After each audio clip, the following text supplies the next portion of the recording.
आज पेश है मंटो की एक और छोटी सी कहानी, हमेशा की छुट्टी। पकड़ लो, देखो जाने ना पाए। शिकार थोड़ी सी दौड़ धूप के बाद पकड़ लिया गया। जब नेज़े उसके आर पार होने के लिए आगे बढ़े तो उसने लर्ज़ां आवाज़ में गिड़गिड़ा कर कहा, मुझे ना मारो, मैं तातीलों में अपने घर जा रहा हूँ।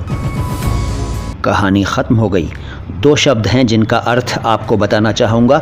एक है लर्ज़ां आवाज़, इसका मतलब है लरज़ती हुई आवाज़, कांपती हुई आवाज़।